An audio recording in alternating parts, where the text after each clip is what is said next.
No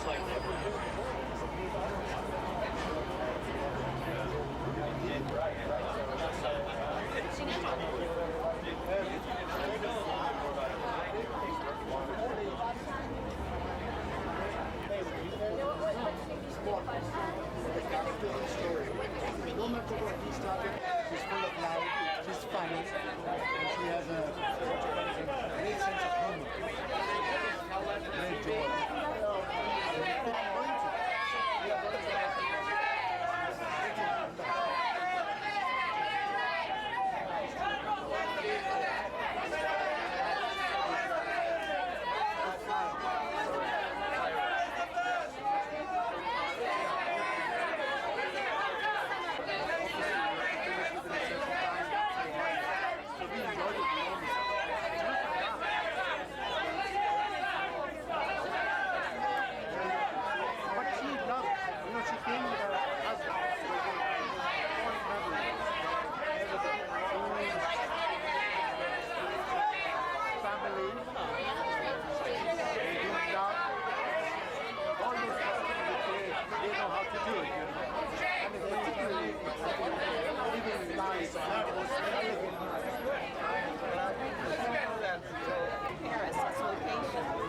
This is our 7th film in Paris.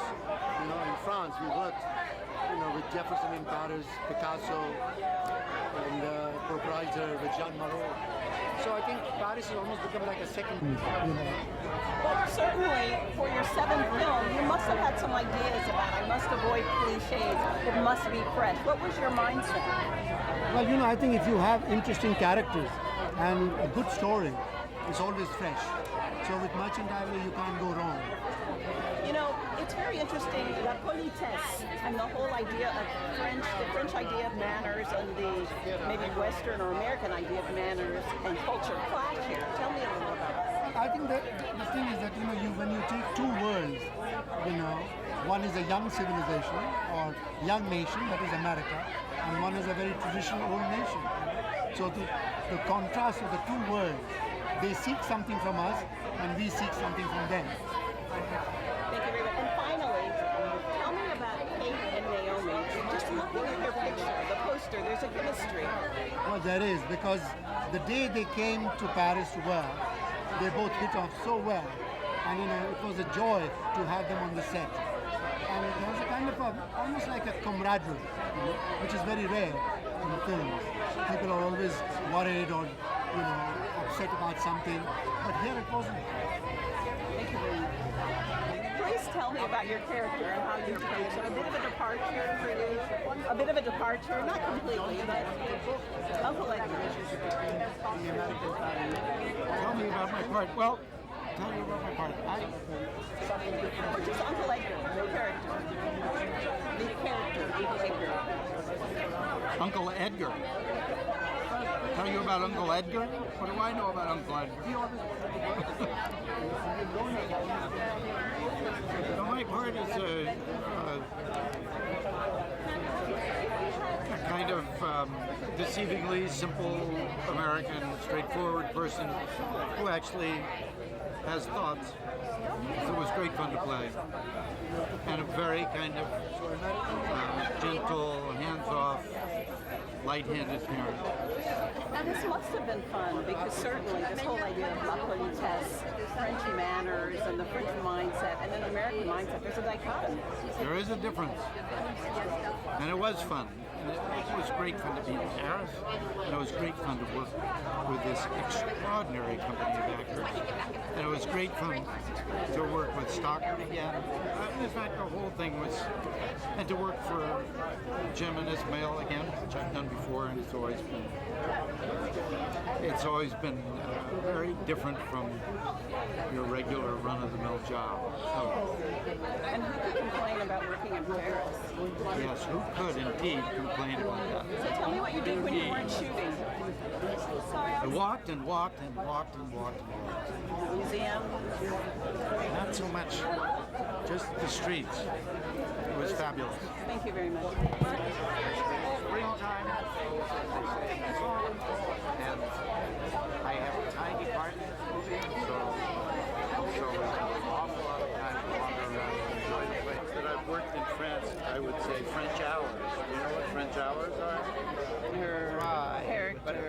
traits of lots Princess? of. Kind and generous. She's arrogant. She's very selfish. She is, on the other side, she's also very protective of her family and, in a roundabout way, protective of the health of her grandchildren. But on first sight, she's really a witch. Definitely part of the French aristocracy. Oh yeah, upper class. Yeah. Definitely. Okay. In making this film, tell us how you decided to do it. What was this like? Well, I've known people like that, and if anything, Jim had to, hold me down because I tended to do a little too much, to be too perhaps negative, and he was very good at holding me back. To keep it light. Yes. Between France and America, in terms of culture, certainly French culture is more la politesse, plus important. It's just so much more important in France, and there's a difference. But I read that your character is able to tell Kate Hudson and Naomi's character something about, a lot of American women who come to France don't understand the difference. There are millions of little rules, and you really judge by that. I don't approve of that. I think you should be more open in attitude, but we are doing a portrait of this society who's very judgmental. And in a way it's quite funny. It's comical. It goes to such excesses. I mean, pouring sugar in, pouring sugar is not right. It's got to be sugar cubes, etc. It's so full of little rules, do's and don'ts. I was wondering if you might be able to, for our French client stations, tell us in France, en français, what it was like working with Merchant and Ivory, and just working on this film in France, in Paris. What was it like for you? Eh bien, d'abord, j'habite en France. Alors, pour moi, c'était un énorme plaisir. Et puis ensuite, ce sont des cinéastes que j'admire énormément. J'ai vu la plupart de leurs films plusieurs fois. Donc, pour moi, c'est comme un rêve réalisé. Alors, j'étais vraiment folle de joie, très fière d'être dans ce film. Oui, je suis très très contente. J'aurais préféré faire un film d'époque avec un concept, avec des perruques et tout ça, mais enfin, bon, c'est déjà bien. Merci, madame.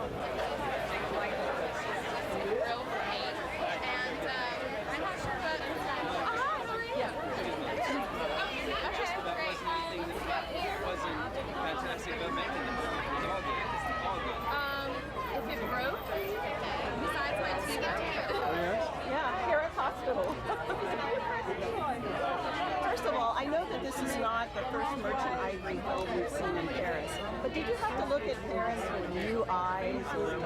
How did you make it fresh? This is a comedy. Well, maybe no. It's not a new eye. It's a kind of an old eye. I mean, I've been going there all my life, and gradually, in the last few years, we've been making more and more films in France.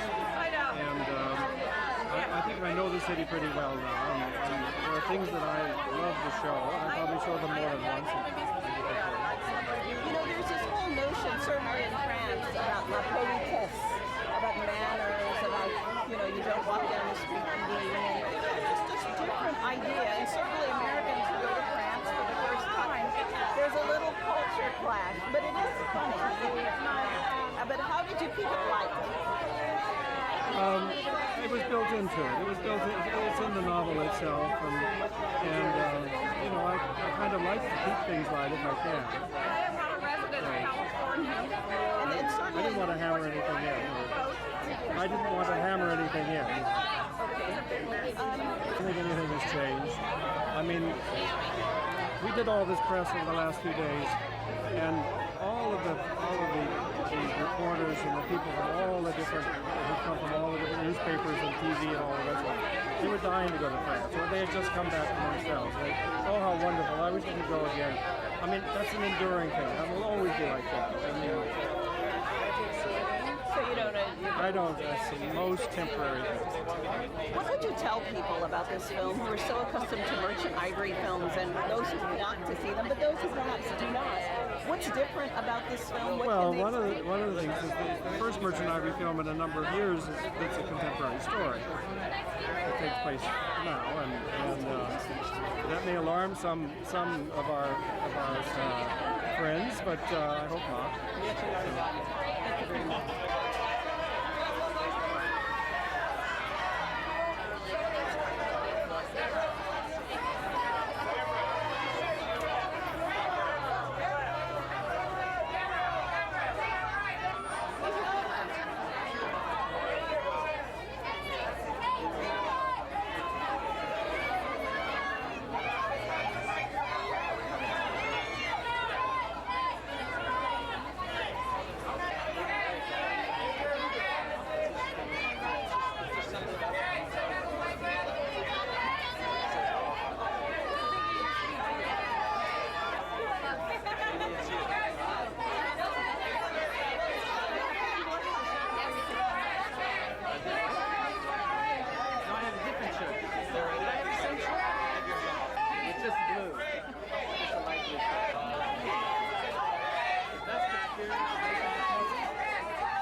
Sticking up for New York. Okay, first of all, tell me about your character's dilemma. Why the dilemma? Yeah, his wife's cheating on him. She's cheating on him and he can't figure out why. And not only is she cheating on him, but she's doing it blatantly and openly. And so it's making him crazy. He tries to do everything in his power to make it stop, and then he has to do something about it. How do you get in character for these scenes?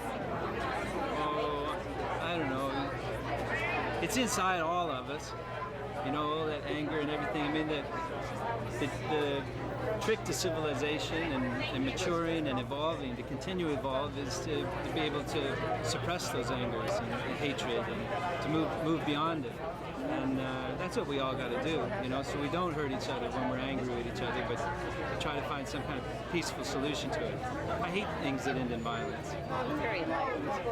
What? Very enlightened. Tell me about working in Paris. I don't know, you know, what your experience has been in France, how much time you spent there, but what was that like? Well, France has always been good to me. I mean, the first time I went with a movie called Birdie, and it won the grand prize there. And, I mean, just the kind of reception that maybe happens once in a lifetime. It was just brilliant. And every time I've been back to France, the French people have always been good to me. And this trip, you know, I had the opportunity to spend several weeks in Paris, and I got beyond what most Americans get the opportunity to do. I mean, usually we travel through, we're there for 6 or 7 days, and we try to take in as much as we can, see the museums and see the boulevards and eat some food and go home. But if you really get the opportunity to know the people and meet the people, all that haughtiness, all that obnoxiousness that seems to hit us in the face with their, you know, that seems to be their persona. That's just being French, and you get around it, then you embrace it, and it's fantastic. And speaking of They're that, wonderful people. I mean, it's more than a notion, this whole idea of culture class when it comes to, on a certain level, because the French have this whole idea of la politesse, and then we have our own idea, like they don't walk down the street eating food like we do necessarily, and You know, there's just some differences. What do you think about culture clashes with French and this movie? What did it take? I think very interesting. But firstly, I would think it was jazz music. I mean, if we didn't have France, there wouldn't be any jazz music. There was no place for black people to go perform. You know, so when we say jazz, American jazz, we gotta say France. Thank you. You know, because that's something that was born here, survived over there, and now you know we think we own it. You know, it's all ours. But thank goodness the French were the ones that threw a lifesaver to all those performers and artists back then.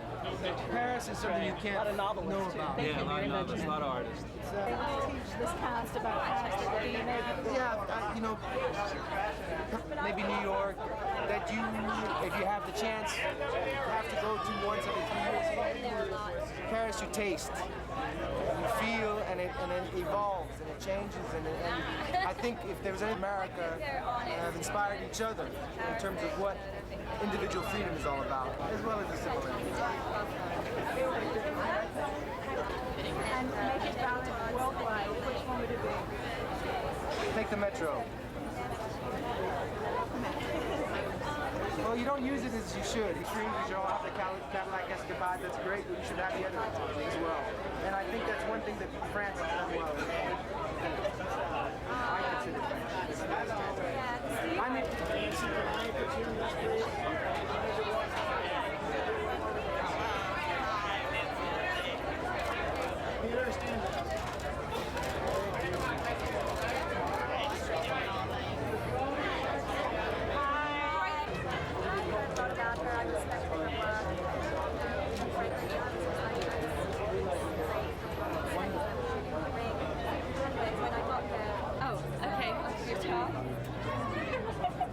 I always feel so also, it's hard to do on high heels. On carpet. Yeah, on carpet. It's Gucci. Gucci, gorgeous. First of all, tell me how much you knew about Leslie Hudson and how it was working with her. It was fantastic working with her, and I knew her, you know, early work, and what a legend, you know, and such a poised, elegant, beautiful woman. You know, it was just really lovely. Now, what about the story about the cheese and you and Kate at craft services? Oh, yeah. Tell me about it. Oh, right. Well, yeah, I mean, we're good hearty eaters, Kate and myself, and we, you know, the craft service table was just basically loaves of bread, which is the best bread in the world, and cheese, which is also a mighty fine cheese, and we just would attack it, like, you know, and eat it, and there's all this protocol of how you're supposed to eat cheese in France, so I think the French probably thought we were a little strange. Was Leslie really looking? Huh? Was Leslie really looking? Oh, that was in a scene when she gave me a tip about how to cut the cheese, and I was like, my character would eat it. You know, she's an artist. She doesn't adhere to those kind of rules, and then she basically enlightened me and said that no, she probably would because she's been living here for such a long time. And I thought, yeah, you know, she wants to fit into social structures and obviously the in-laws. So I thought she was that was a good tip. Tell me a bit about your character. She's in absolute turmoil at the beginning of the film, and it takes her at least half the movie to find her way out of that. But she is finally able to sit still with herself and stop placing blame and misdirecting her anger, and takes responsibility for it and for what's going on, and I think she becomes a better person. So there is a kind of a good arc. Thank you very much. Jewelry is beautiful.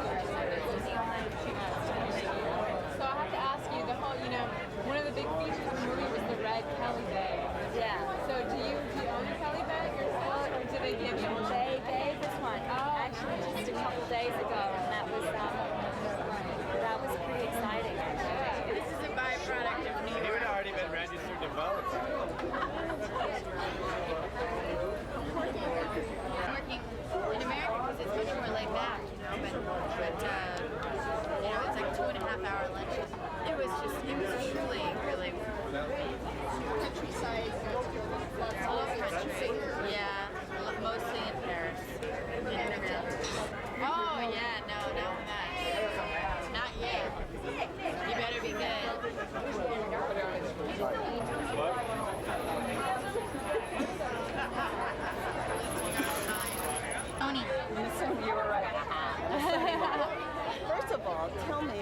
shooting in Paris, what were you doing on your time off? Because Paris is such a great place.